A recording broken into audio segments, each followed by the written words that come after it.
Jordan Phillips re-signed with the team. What does that mean for the defensive tackle room, and what linebackers should the Bills be targeting in the draft to replace Tremaine Edmunds? That's all coming up today on Locked On Bills.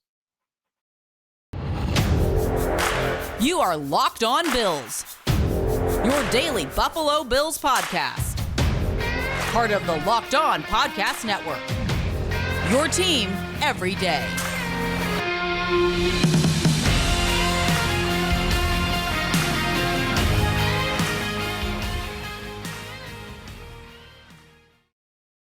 What's up, Bills Mafia? It's Joe Marino, author of Go Bills and Buffalo's Run, also the co-host of the Locked On NFL Scouting podcast, and I'm your host of Locked On Bills. I want to thank you for making Locked On Bills your first listen every day, and please be sure to subscribe or follow for free on YouTube or wherever you listen to podcasts. We're part of the Locked On Podcast Network, your team every day. This episode is brought to you by FanDuel Sportsbook, the official sportsbook of the NFL. Make every moment more. Visit FanDuel.com/lockedon today to get started. Well, folks, Jordan Phillips re-signed with the Buffalo Bills. I want to break that down for you here in the opening segment. And then for segments 2 and 3, I want to focus in on the Bills and the 2023 NFL Draft and linebackers. And so I want to commit a good amount of our time to some of the early round targets, really the guys that I think the Bills should have in mind at pick 27. And then we'll get to some of the guys on day 2 and maybe even some day 3 prospects that I want to at least address on this podcast, even if I'm not really advocating for them. Some players that I see mentioned a lot when talking about linebackers and the Bills. And so some of them I'm going to like, some of them are going to be a pass for me, but we'll get to that all here later on in our conversation today. But let's start with Jordan Phillips back with the Buffalo Bills. 1 year, $3 million contract. Now, that's all we know right now. We haven't seen the structure of this contract, and that's something that I'm obviously very interested in seeing. How much of that is guaranteed money? Because I do think that there's some risk associated with bringing back Jordan Phillips and counting on him to be one of your top 4 defensive tackles, right? We know the Bills will play, they'll dress and play 4 guys that are going to get a fair amount of snaps, and relying on Jordan Phillips to consistently be one of those options is risky based on the last 3 seasons of his career. So we'll get into that. But first of all, 1 year, $3 million deal. Super curious on how this deal is structured. Now, one thing that I've seen already with the announcement coming through on social media is people having questions about this signing's impact on the compensatory pick formula. And I am happy to share with you that it has 0 impact on the compensatory pick formula because he's a re-signing. He's a player that was on the Bills, in unrestricted free agent for the Bills, back with the Bills. That does not count towards the compensatory pick formula. So the Bills still on schedule to receive a 3rd-round pick for the loss of Tremaine Edmunds. Now, Jordan Phillips, he's entering his age 31 season. And like I mentioned, injuries have been a problem each of the last 3 seasons. So he leaves the Bills after the 2019 campaign, had a good season, right? 9.5 sacks. He signs the 3-year, $30 million deal with the Arizona Cardinals. Well, in his first season with the Cardinals, he missed 7 games in 2020 due to a hamstring injury. And then in his second season with the Arizona Cardinals in 2021, he misses 8 games with an injury. And they cut him after that. And then he signed back with the Bills for last season. Now, he only missed 4 games last year, but we know Jordan Phillips tried to play hurt quite a bit, whether it was with the hamstring injury earlier in the season, the shoulder injury later on, which we later learned that it was a torn rotator cuff. And the expectation, I don't have this confirmed that it happened yet, but the expectation was that Jordan Phillips was having surgery this offseason to fix the torn rotator cuff in his shoulder. And obviously that means he's going to spend time rehabbing that this offseason. So the last 3 seasons have just been injury plagued for Jordan Phillips. And now this is his age 31 season. It's a little bit concerning, right? His return eases my concern somewhat about the defensive tackle group. But as I've stated, I have concerns about counting on Jordan Phillips. We know Jordan Phillips can be an effective player. But to me, he's always been a guy that's more flashy than he is a consistent impact player. And so as your DT 3 or 4, that's okay. But when I think about inconsistent play with the injuries, with the age, there's enough there for me to have some reluctancy when really getting super excited about his return. Now, this defensive tackle room is Daquan Jones and Ed Oliver as your starters, Jordan Phillips, Tim Settle as your backups. None of those guys are signed beyond this season. So I think you have somewhat of a short-term concern, but definitely a long-term concern when projecting the defensive tackle group beyond this year. Counting on Jordan Phillips is risky, like we talked about, so I still think you need another guy here. But you need potentially several guys beyond this season. And so I'm still very much in on an early draft pick for the Bills at defensive tackle. The names that I kind of keep coming back to as guys that really intrigue me: Mozzie Smith from Michigan, Brian Brzee from Clemson, Keanu Benton from Wisconsin. Those are all guys that are very intriguing to me as potential early round picks for the Bills at defensive tackle. Now, we'll do an entire episode on those players, and I'll really break them down for you, like I'm going to do in just a few minutes here on linebackers. But with Jordan Phillips' return, I wanted to lead with that and talk about how, hey, look, this is potentially a good thing. There's concerns, and obviously there's still concerns beyond this year with this position group. But if he can be healthy, huge if, we know that Jordan Phillips can help this football team. Need to tell you about FanDuel. The NCAA tournament is heating up, and now is the perfect time to download FanDuel, America's #1 sportsbook, because new customers get a no-sweat first bet up to $1,000. That's bonus bets back if your first bet doesn't win. Just download the FanDuel Sportsbook app. It's safe, secure, and super easy to use. Then you can bet on everything from the money line to point scores and threes drained. Plus, FanDuel even lets you combine your bets for a chance at a bigger payout with a same-game parlay. So don't miss the chance to get your no-sweat first bet up to $1,000 in bonus bets when you go to FanDuel.com/lockedon. That's FanDuel.com/lockedon to learn more. Make every moment more with FanDuel, an official sports betting partner of the NBA.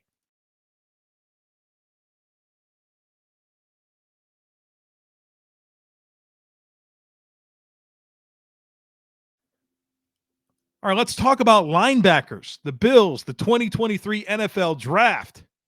I'm excited for this because I'm concerned about linebacker. Obviously, the need is quite obvious. The Bills lost Tremaine Edmunds and are currently staring at a 3-way competition between Tyrell Dodson, Terrell Bernard, and Balin Spector to be your starting Mike linebacker. To me, this is by far the most glaring hole on the roster. And I think the Bills need to find a starter, a day one starter, a dynamic impact player to be the signal caller, the guy that has the green dot on their helmet. Sean McDermott, as the defensive play caller, is going to be in their ear, getting guys lined up and going out there and making plays. It's a big job, big old job for someone to come in and do, even if it's one of those guys already on the team in Dotson, Bernard, or Spector. It's a big, big opportunity.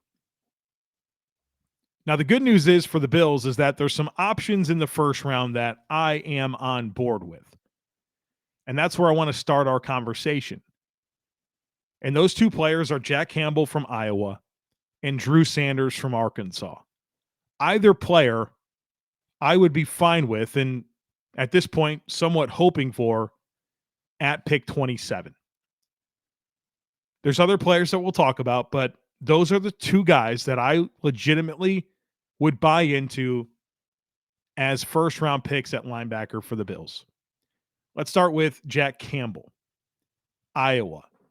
6'0", 249 pounds, 31 7/8 inch arms, 10 1/4 inch hands.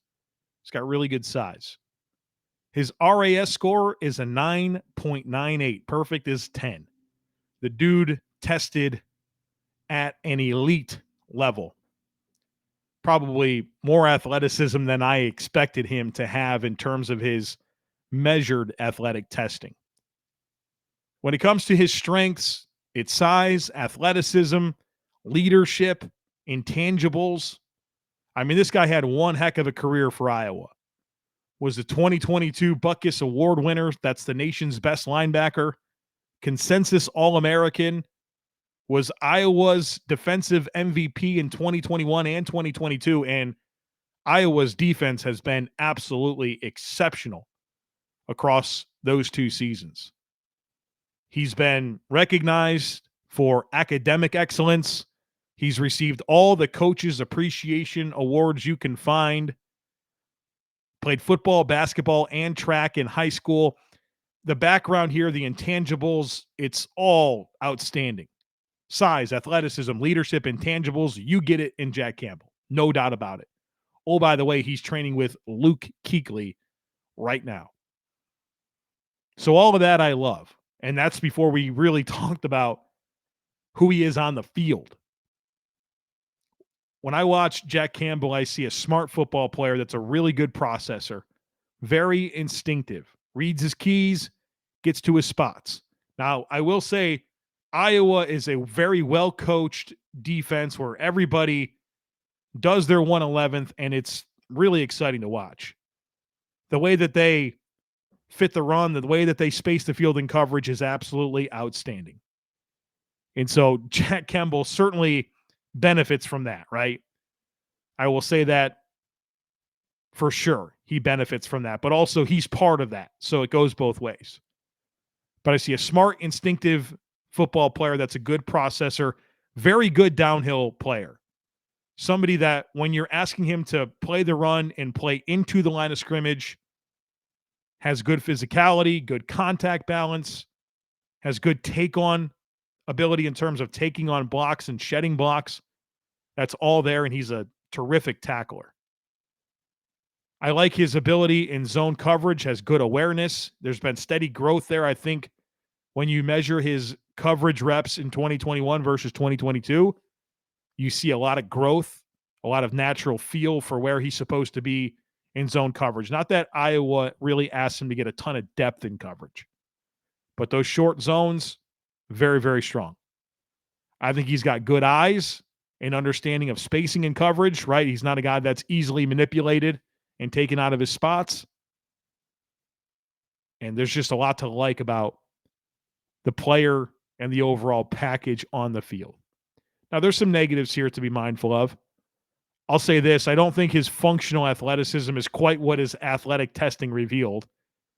Certainly one of the most dynamic athletes in the class in terms of measured athleticism, but I don't know that that consistently shows up on tape to the degree that it did in his athletic testing. He's a high-hipped player. He's got some tightness in his lower half. So that shows up, changing directions,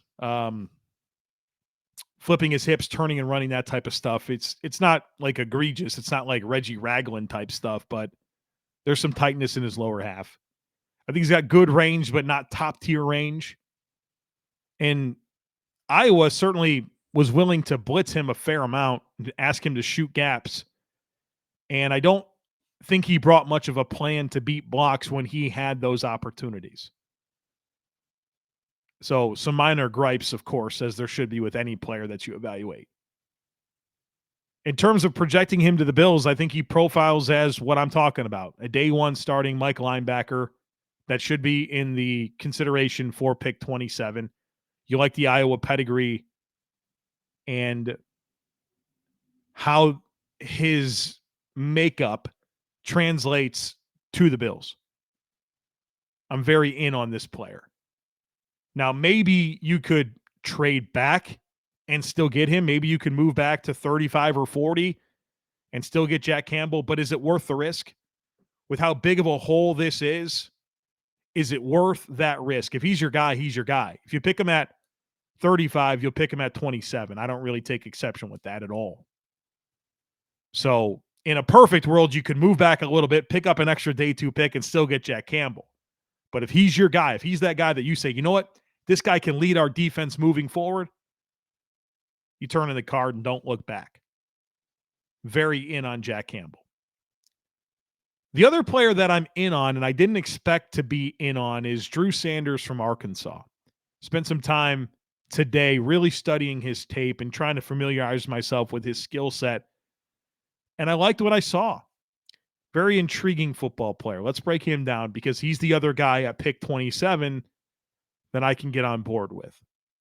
So Drew Sanders, linebacker, Arkansas, 6'0", 235 pounds, 32 and an eighth inch arms, 9 3/4 inch hands. As far as his RAS score, he didn't test at the combine and hasn't had his pro day. So we don't have timed numbers for him. And I'll be honest with you, I don't really have any concerns about his athleticism. Shows up on tape. He's a really fluid athlete.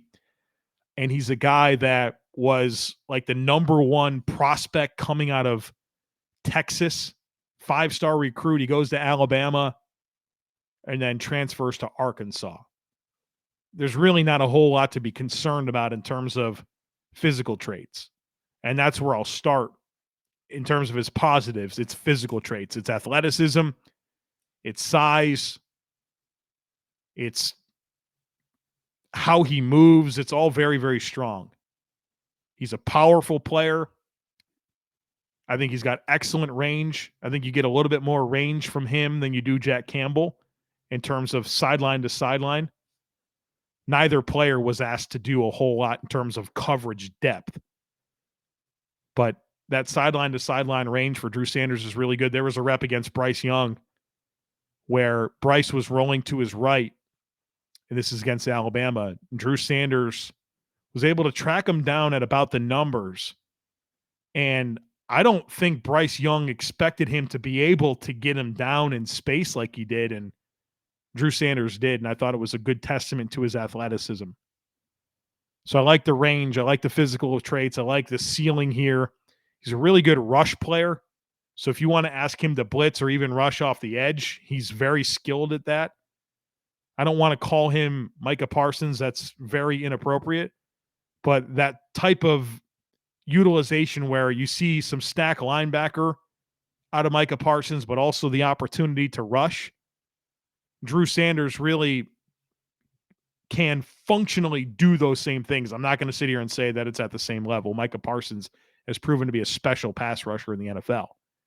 But in terms of role, you could really see that from Drew Sanders. And as we consider the Bills being more versatile with their back seven personnel with the arrival of Taylor Rapp, using Drew Sanders as a guy that can play as a blitzer in some of those packages is intriguing to me. So you ask yourself, if you go three safeties, who comes off the field? Well, maybe part of that equation is Matt Milano going to middle linebacker and Drew Sanders being a rush player and then bringing down a Taylor Rapp to go with Hyde, Poyer, Elam, and White. Maybe that's how you do it. So I think he leans into some of that, which is intriguing to me. Now, when it comes to negatives with Drew Sanders, well, he's a one-year starter, and you can tell, right? There's some really high-level stuff, but then there's other times where, whether it's him falling for false keys and being out of position, it's sometimes not necessarily navigating condensed areas with bodies around him very effectively. Sometimes it's being able to shed blocks while he's in pursuit, missed tackles, right? You see some of that rawness because he's really only a one-year starter for Arkansas this past year.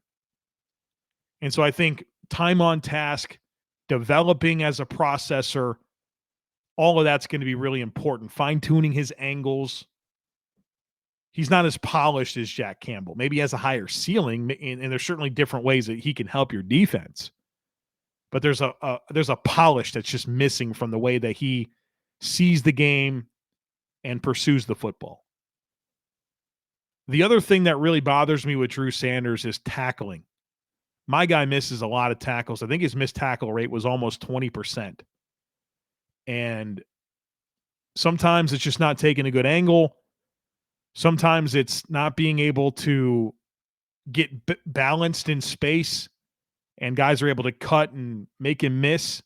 But missed tackles were problematic in the games that I watched, and I did Texas A&M, South Carolina, Cincinnati, Alabama, and Ole Miss. I did 5 games, and every game revealed several issues with missed tackles. And so hopefully with time on task that comes, but it's a concern that I have right now. As for projecting him to the Bills, like I already mentioned, he's a player that I'm more in on than I thought I would be. I think he's an option at 27, maybe a higher ceiling than Jack Campbell, but I think the curve is more steep for Drew Sanders. And so those are really the two guys. If the Bills pick a linebacker in the first round, I'd hope it's Jack Campbell or Drew Sanders. Now, there's other linebackers in this draft. Let's get to them here in just a moment. Guys that are non-first-round linebackers and popular names among fans. We'll break those all down right after a quick break.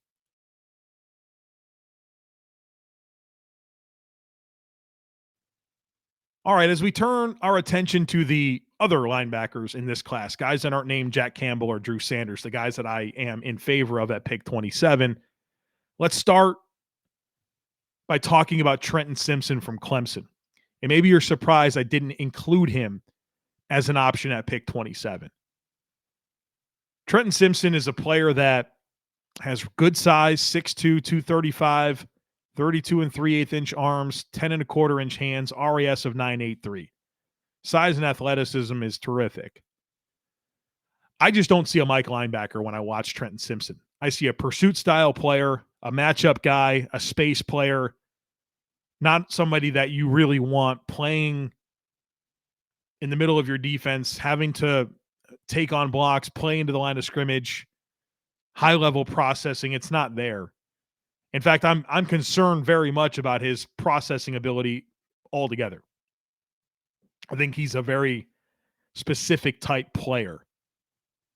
And these players are appealing because you love the athleticism, you love the size, you love some of those flashy moments where in college football they can just be an athlete and do exciting things.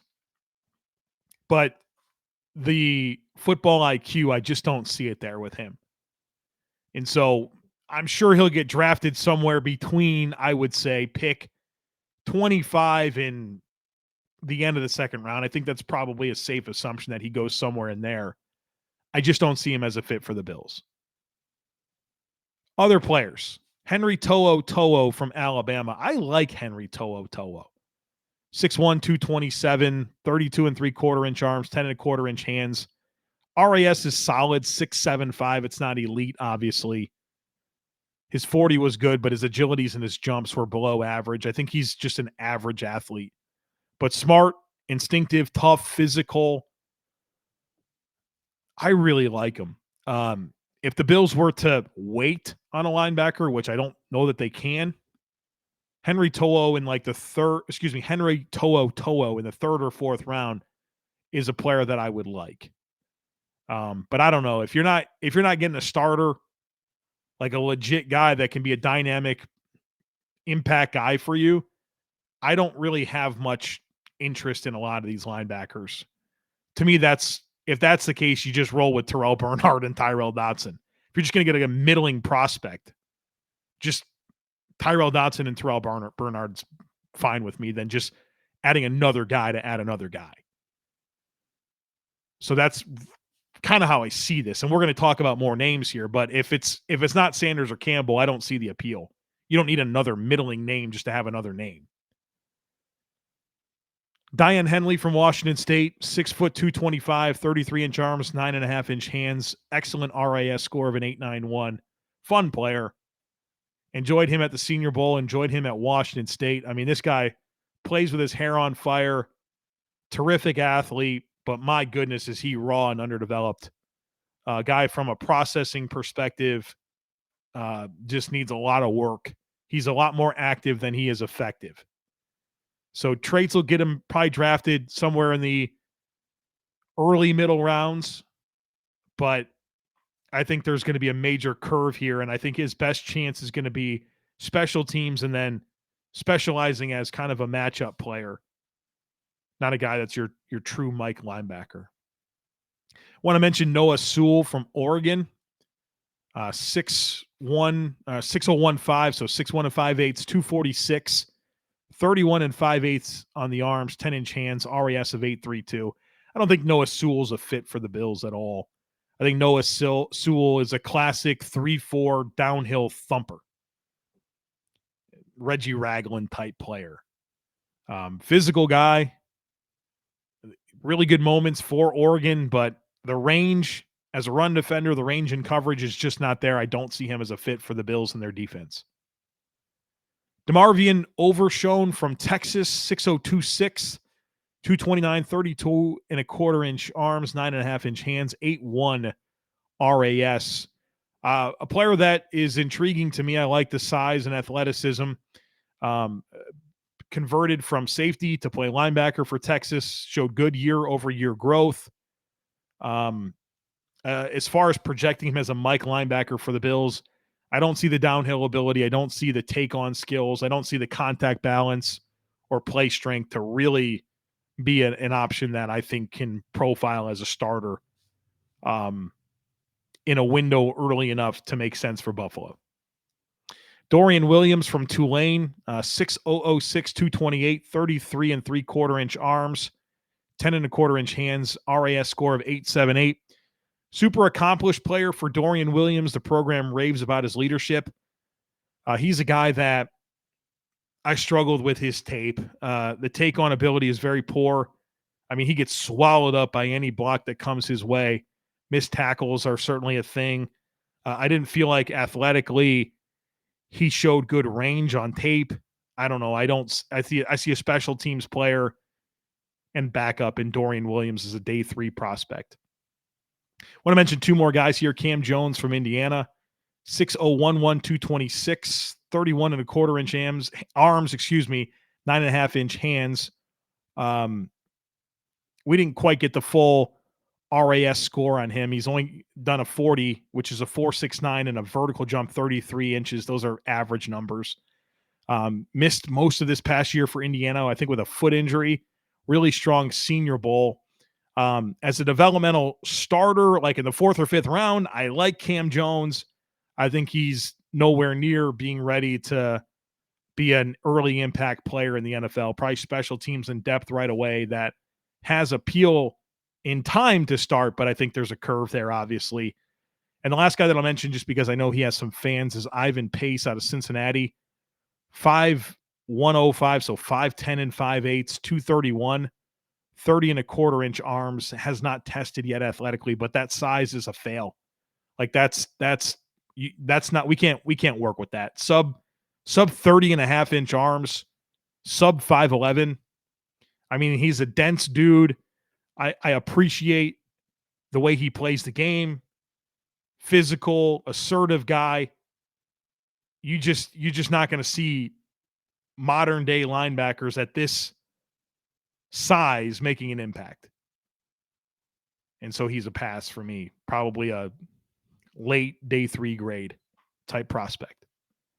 So what this all really boils down to is Jack Campbell and Drew Sanders. Those are the guys that I have a level of comfort with as being the Bills' starting Mike linebacker next year. I like Henry To'o, but I mean, to me, it's just roll with Terrell Bernard if that's the type of stratosphere prospect that you're looking at.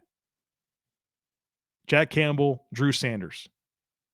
Those are my guys. Those are the guys that I would like at 27. And I need it. I need something at middle linebacker to ease the concerns that I have right now. But again, like I've said, we got to let it play out. Brandon Beane doesn't have to have the roster set today, tomorrow, the next day, next month. The month after that, right? There's plenty of time. There's going to be post-June 1st cuts. There's going to be players that are cut on account of who gets drafted, trades. There's a lot of ways to do it. But in terms of pick 27 and getting a starting middle linebacker, give me Jack Campbell or give me Drew Sanders. All right, folks, that's going to do it for us here today on the podcast. Have not committed to a concept for tomorrow. Might do some mock draft stuff, might talk defensive tackles. There might be some news. Not exactly sure what we're talking about, but I do know that we're talking tomorrow about the Buffalo Bills. So come on back. Make sure you're subscribed. Would love it if you took a second to rate, review, and share the podcast. Have a great rest of your day, and I look forward to catching up with you again tomorrow.